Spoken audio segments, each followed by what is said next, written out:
ഇടുക്കി പീരുമേട്ടിൽ വനം വകുപ്പിന്റെ eco tourism പദ്ധതി ഉദ്ഘാടന ചടങ്ങിൽ നിന്ന് മന്ത്രി എ.കെ. ശശീന്ദ്രൻ ഒഴിവായി. പ്രതിഷേധ സാധ്യത മുന്നിൽ കണ്ടാണ് തീരുമാനമെന്നാണ് സൂചന. ബസ് കാത്തുനിന്ന വിദ്യാർത്ഥികളെ കാട്ടാന ഓടിച്ചതിന് സമീപത്താണ് ഇക്കോ ടൂറിസം പദ്ധതി ഉദ്ഘാടനം ചെയ്യേണ്ടിയിരുന്നത്.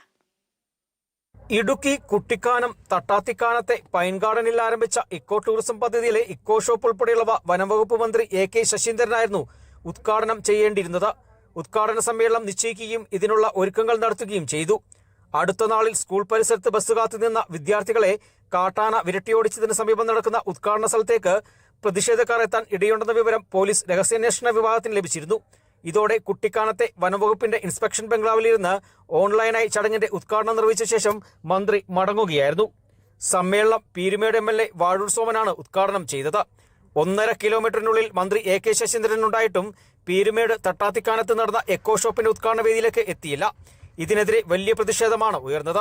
തൊട്ടടുത്തുള്ള ഒരു അയൽക്കാരനാണ് ഈ പൈൻ ഫോറസ്റ്റിന്റെ ഈക്കോ ഷോപ്പിന്റെ ഉദ്ഘാടനം ഇന്ന് നടത്തപ്പെടുകയുണ്ടായെന്ന് അറിഞ്ഞു. ഞങ്ങളാരെയും, അതായത് ഈ നാട്ടുകാർ 10-16 കുടുംബമേ ഉള്ളൂ, ആരോടും ഒന്ന് പറയുകയോ അറിയിക്കുകയോ ചെയ്തിട്ടില്ല.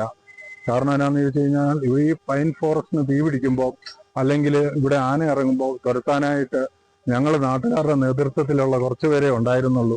അത് കഴിഞ്ഞാണ് ഫോറസ്റ്റ് എല്ലാം അറിഞ്ഞത്. മന്ത്രിക്ക് നേരിട്ടൊരു നിവേദനം കൊടുക്കണമെന്നുണ്ടായിരുന്നു.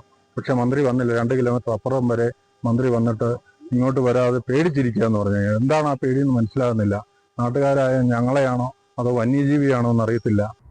വന്യജീവി ആക്രമണത്തിൽ ജില്ലയിൽ നിരവധി ജീവനുകൾ പൊലിഞ്ഞിട്ടും വനംവകുപ്പ് യാതൊന്നും ചെയ്യാത്തതിൽ പ്രതിഷേധിച്ച് യൂത്ത് കോൺഗ്രസ് പ്രവർത്തകർ മന്ത്രിയെ കരിങ്കൊടി കാണിക്കുകയും ചെയ്തിരുന്നു. Kerala vision news, Idukki.